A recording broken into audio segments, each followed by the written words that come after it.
Hace una semana comenzamos con el repaso de lo que fue el 24 de marzo aquí en la provincia de La Pampa. Estábamos hablando del clima previo y la percepción que ya empezaba a darse ante la inminencia de la llegada de los militares al poder. Y en Santa Rosa tuvo su fecha también el 24 de marzo, pero ya en horas de la madrugada. Previamente el gobernador Aquiles José Regasoli había reunido a su séquito de ministros y colaboradores antes de entregar el gobierno a manos de la Junta Militar. Pero ¿cómo fue esa entrega? ¿Cómo se dio la llegada de los militares a la Casa de Gobierno? Vamos a empezar a desgranarlo en este informe.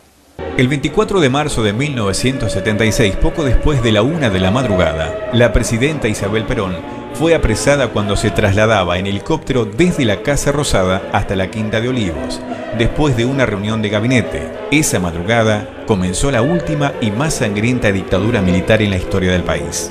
Ese día, el día del golpe, yo recuerdo que me encontré con algunos pocos amigos con los que me seguía viendo y todavía me parece que aún en ese pequeño conjunto no dimensionábamos todo el horror de lo que después aumentaría esta situación que envolvió a toda mi generación. Poco después de la caída de Isabel Perón, las Fuerzas Armadas tomaron la Casa Rosada, el Congreso, los medios de comunicación y los sindicatos. Comenzaron entonces a caer los primeros detenidos políticos, muchos de ellos después desaparecidos por la dictadura militar. En Santa Rosa, la capital pampeana, enterado el gobernador peronista José Aquiles Regasoli del final ya anunciado, llamó a sus colaboradores y marchó a Casa de Gobierno. Quien tomó la Casa de Gobierno en forma directa, el adelantado, era un militar casado con una chica de una familia de aquí de La Pampa, conocido. A mí me parece que el cargo era de mayor en esa época, Calderón, mayor Calderón. Y nos conocíamos, con lo cual no hubo mucha distensión. Y como anécdota les cuento que don José Regasoli, que lo único que tomaba era agua, tenía guardada en un cajón una botella de whisky. Dijimos, don José, es el último acto, vamos a tomarla, ¿qué vamos a hacer? Mientras esperamos como 4 o 5 horas, y llegó quien estaba a cargo del el jefe de regimiento acá de Tuay, un coronel Iriar. Y entró así a la atropellada con una pistola en la mano, y quedó muy desubicado el hombre porque el clima era no digo de conformismo, pero era de, bueno, es un hecho inevitable, esto había sucedido. Y bueno, y así fue la cosa, tomaron, estuvimos como hasta las 5 o las 6 de la mañana, nos dijeron que vayamos cada uno a su casa. Al rato me entero que don José Regasoli fue detenido. Molteni y Mariani y yo tuvimos la suerte de que no nos detuvieron en ese momento. Y digo la suerte porque no había que tener ser culpable de nada para que lo detengan. No nos dieron oportunidad de hacer nada, que estábamos ahí sentados sin posibilidad de movernos, trato cordial, normal, pero no pudimos más que conversar entre nosotros, estar, en fin, lo desagradable que significa. Yo hasta ahora en esta nota he tratado de contarlo casi en forma anecdótica, algunas cuestiones, pero no olvido ni dejo de tener en claro que la situación de fondo fue la ruptura de las instituciones. En Santa Rosa y General Pico, apenas avisados los oficiales del ejército de la caída de la presidenta, comenzaron también las detenciones de militantes políticos. Los diarios por esas horas intentaban publicar en sus páginas las últimas noticias. En la capital fueron capturados, entre otros, Nelson Nicoletti, secretario de redacción del diario La Capital, y Saúl Santesteban de La Arena. El 23, mejor dicho, terminamos el diario La Capital, como siempre a las 11 de la noche, una cosa así. Había ruido absoluto de sables, como decíamos. Los compañeros nos fuimos cada uno a su casa, algunos nos fuimos a comer un asado a la calle Salta de un amigo, el negro Samuel Pérez, que cada tanto nos agasajaba con un asado, y ahí nos enteramos del golpe. En lo personal vinieron a esta casa, que recién del plan Evita en ese momento, que recién estábamos trasladándonos con mi señora y las dos nenas, vino el ejército, tomó esto, quisieron entrar, mi mujer le pidió que entrara uno de civil, le trajeron uno de civil, recorrió, yo no estaba, me siguieron buscando por la ciudad hasta que fueron al diario. Eso sí, fue un operativo muy grande, ahí en la calle Pellegrini, conjunto, ejército y policía, tomaron toda la manzana, como estilaban, con abundancia de pertrechos, soldados y todo eso, ingresaron al diario, me ubican, yo estaba escribiendo ya en la máquina porque había salido a buscar a los compañeros para rehacer la edición, que comenzamos a hacerla en realidad, que nunca se publicó obviamente, pero yo hacía una editorial para el título en la tapa que era ante un nuevo golpe de Estado convocando a la resistencia civil, que por supuesto leyeron el título y si les faltaba motivo lo tuvieron. Bueno, nos encapucharon, nos esposaron, nos golpearon, a mí, a otros compañeros. Algún compañero quiso decir no, no se lo llevan. Víctor Domínguez, muchacho que ya no está, bueno, a él lo golpearon mal, ahí mismo en el diario, hasta el fondo de la Ninotipo, hasta allá lo llevaron. De ahí a un camión y de ahí a la unidad 4. A la mañana del 24 fuimos sabiendo, no viendo, pero sabiendo que había otros detenidos y bueno, ahí ya la lista es conocida de los que fuimos cayendo esa misma noche. Las patrullas militares fueron casa por casa buscando a quienes estaban marcados para ser apresados. Fueron capturados esa madrugada en Santa Rosa el dirigente universitario José Mendizábal y la hija del gobernador Mireya Regazzoli. Yo estaba jugando un torneo de ajedrez. Me acuerdo que había jugado con Lizarraga, que era muy bueno, y entonces como hubo unas jugadas previas que yo más o menos parecía que había sacado una cierta ventaja, estaban todos esperando a ver si le ganaba. Yo no le pude ganar, por supuesto, el bueno era él. Yo después seguí jugando en la cárcel, nunca llegué a ser bueno, pero bueno, como tuve 5 años, tuve tiempo para aprender algunas cosas. Y de ahí me voy a dormir tarde, era todo esa que no se sabía qué pasaba. A mí a las 5 de la mañana me despiertan los compañeros porque estábamos viviendo en la casa una casa que nosotros llamábamos la Casa del Pino, que era una casona vieja con un pino adelante en la calle Escalante, que no existe más por supuesto, donde nosotros vivíamos como podíamos, y me despiertan los compañeros y nos levantamos y cuando estamos ahí nos vienen a buscar. Me vienen. Y entonces me están por llevar y uno de los compañeros en la bronca y en la impotencia, una cosa combinada, le dice al milico que me llevaba, le dice, ¿usted cómo se llama? Y el milico dice, fulano de tal, y saca, muéstreme el documento, le dice, entonces le muestra el documento. Y así me llevan a la colonia penal. También cayó en su casa el gremialista Miguel Ángel Maldonado. Ese 24 de marzo, los empleados municipales estaban de paro en reclamo de mejoras salariales y continuaron con la medida. Julio Braille venía de Pico porque había ido a una reunión de la Federación Provincial que se había creado y Braille a las 8 de la noche me dice, negro, ya está el golpe. Y yo, bueno, vamos a ver cómo nos organizamos. Empezamos a hablar con la gente, con nuestra gente, a decirle que bueno, que podía venir el golpe de Estado, que de suceder eso nosotros podíamos pagar algunas consecuencias, como podía ser detención, como podía ser persecución, como podía ser cesantía, que eran las características de los golpes de Estado. Nunca imaginamos que iba a ser tan sangrienta ni tan asesina la dictadura militar, y lamentablemente no podíamos advertir más que eso a los compañeros y a la familia.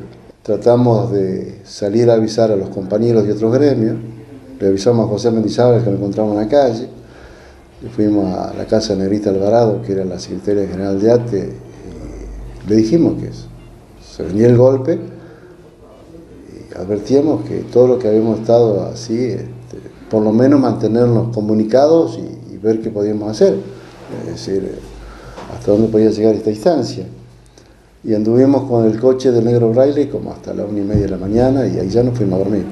Me fueron a buscar tipo 5:30 de la mañana, realmente estaba oscuro, me dijeron que me abrigara porque estaba frío, me hablaron 2 policías, no sé quiénes fueron, y cuando salgo afuera había un carro de asalto, una camioneta con una ametralladora montada de esos tipos antiaéreos. Yo digo, ¿para qué tan...?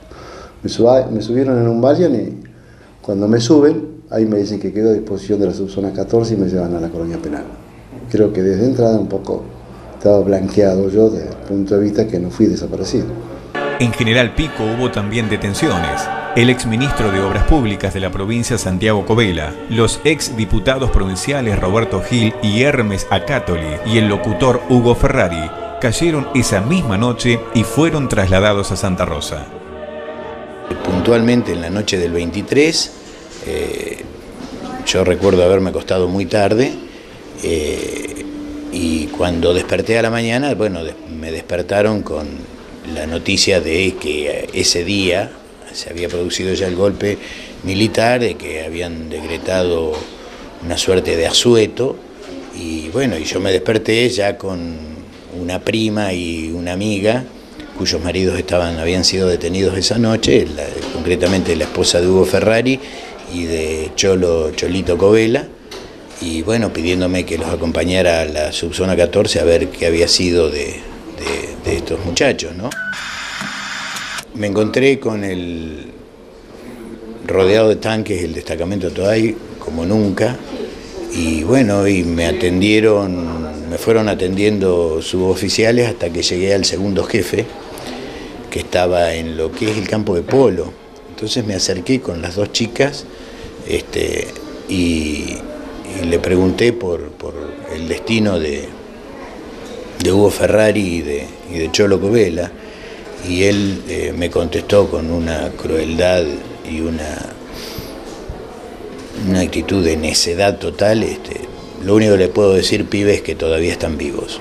Seguimos tratando de entrevistar gente para ver dónde estaban detenidos, porque en ese momento estaban secuestrados, desaparecidos, porque no blanqueaban la situación, no había sido una detención legal, ni mucho menos.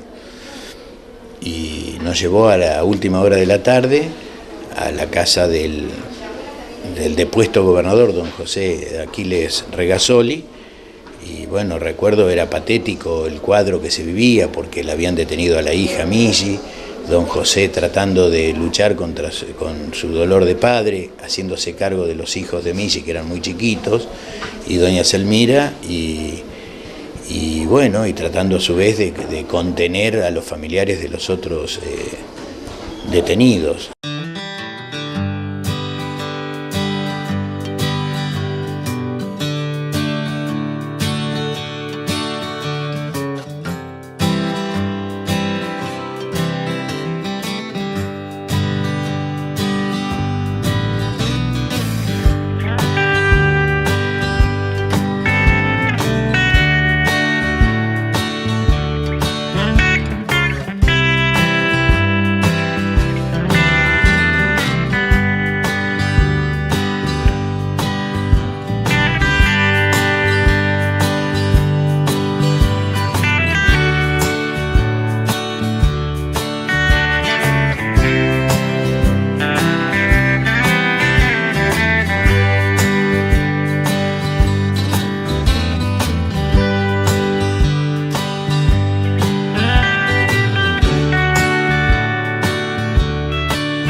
En la madrugada del 24 de marzo, el gobernador José Regazzoli y los ministros Eduardo Félix Molteni de Gobierno, Félix Mariani de Bienestar Social y Jorge Maskin de Economía se reunieron en el despacho del mandatario hasta las 6. Durante esas últimas horas en el gobierno, mientras sus colaboradores retiraban sus pertenencias o destruían papeles, el mandatario pudo cumplir con los últimos pormenores de su gestión. Hubo un hecho muy pintoresco. Ese día, el día del golpe, se iba a entregar el barrio Penirruca. que era gente que estaba radicada básicamente acá en zona norte, detrás del Molino, y que se trasladaba y se le daba la vivienda. Y don José Regasoli tenía el temor de que ese acto, que era de total y absoluta justicia, no hay ninguna duda, se pudiera demorar. Así que llamó a un par de chicas que eran asistentes sociales, les dio las llaves y fueron a la madrugada a buscar a la gente para que se instale en el barrio. Con lo cual en la madrugada, en la ciudad de Santa Rosa, se veía gente moviéndose con colchones al hombro y con lo que podía trasladarse, yendo a ocupar las casas que ese mismo día se le iban a entregar por temor a que ello no sucediera, con lo cual generaron una confusión muy grande en los militares porque no sabían de qué se trataba. Había un golpe de Estado, gente con colchones al hombro, realmente no les cerraba bien la ocasión, pero este fue el hecho que realmente fue un acto de justicia, sin duda alguna. No sé qué hubiera pasado, tal vez hubieran dado lo mismo o no, pero lo cierto es que la gente ocupó sus casas del Peñirruca, acá en Santa Rosa. El ejército, sobre todo, que es el que estaba aquí en La Pampa, tenía una muy férrea su manera de ser, y los primeros tiempos fueron duros, fueron difíciles, sobre todo cuando estaban los detenidos, y si está, esa clásica palabra, si está detenido por algo debe ser, es muy clásico eso, y después cuando pasa el tiempo uno sabe que no tuvo nada que ser. Yo ni en mis peores sueños me imaginé una acción tan dura, tan difícil hacia tanta gente, muertos, desaparecidos, en fin, no lo pensé, y la sociedad inclusive tardó en reaccionar en su conjunto. Nosotros podíamos estar un poco más cerca porque estábamos más vinculados a los ámbitos políticos, pero así todos fuimos totalmente sorprendidos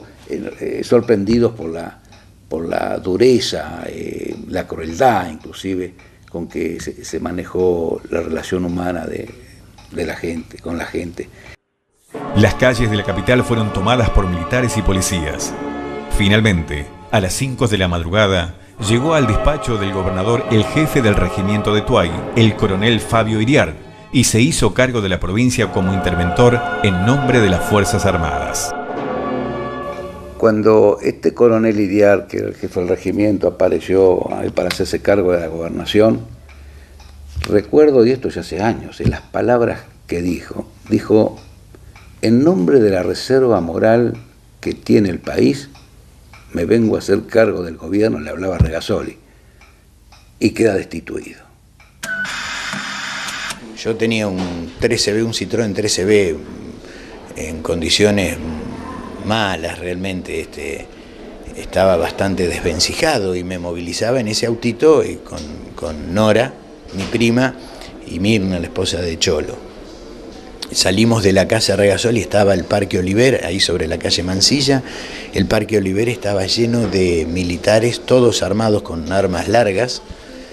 Y bueno, arrancó el coche, hice 30 metros, pasé la escuela provincial, hoy número 6, por entonces número 1, y se me para el coche, me quedé sin combustible. Creo que ni marcador tenía de combustible, pero entonces me quisieron obligar, se me vinieron al humo a obligar a sacarlo el coche. Imagínate, las dos mujeres estaban con una carga emotiva tremenda, yo no les iba a pedir que me empujaran, estaban sentadas una adelante y la otra atrás, y yo solo realmente no podía empujar hasta la estación de servicio. Entonces no tuvieron más remedio, después que me asustaron y apuntaban con las armas, más remedio que uno de ellos me dijo, bueno, teneme el arma, pibe. No, yo no quería ni tocarla. Dejaron las armas en el cordón de la vereda y alguien mandó a dos uniformados a empujarme. Y así llegué hasta la estación de servicio, por entonces García Gómez Rouco, en Rivadavia y Avenida San Martín, que Rivadavia corría al revés que ahora, hacia el sur, diríamos, y me empujaron de ahí, de Mansilla hasta Rivadavia, el Citroën, dos uniformados, y yo al volante del coche. Así llegué a cargar una regadera con nafta para irme.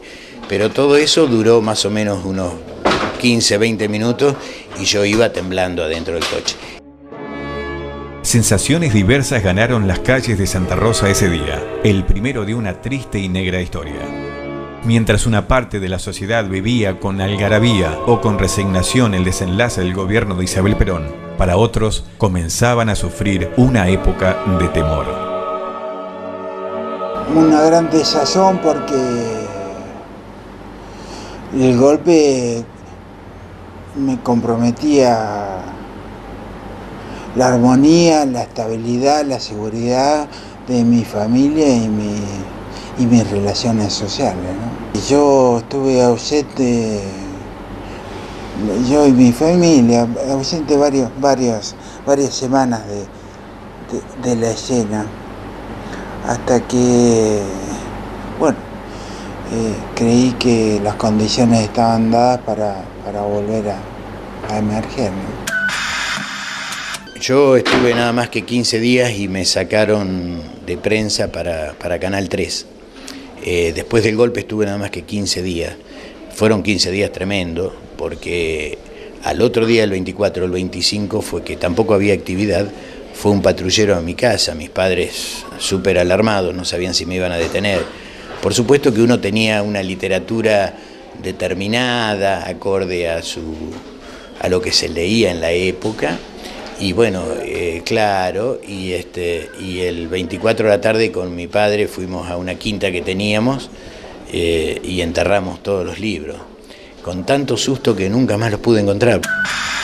Estaban los que abominaban de un golpe militar, pero estaba buena parte de la sociedad comprometida con ese golpe, algunos auspiciándolo con mucho beneplácito y otros con algunas reservas, pero entendiendo que ya estaba agotado el ciclo de Isabel Perón, ¿no? Entonces, muchos nos encontrábamos con esta realidad de incertidumbre, de falta de apoyo, de que, bueno, y además de extremado temor y miedo, porque ya el vecindario había palpado cómo se comportaban los militares, porque a los que se llevaban eran a sus propios vecinos. Era imposible ocultar las consecuencias de esas detenciones en un medio tan pequeño como eso. O sea que ya a las pocas horas había trascendido que aquí se torturaba.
En este programa pudimos ver cómo se dio la llegada al poder de los militares en nuestra provincia, la provincia de La Pampa. porque estamos acostumbrados tanto a conocer el contexto nacional, cómo se dio en el marco país, pero pocas veces tuvimos la oportunidad de recorrer a través de los testimonios y de conocer cómo fue ese día tan trágico para la historia argentina aquí en nuestra ciudad, y como ya lo vieron, con detalles imperdibles. Pero la historia recién empezaba, ¿no es cierto?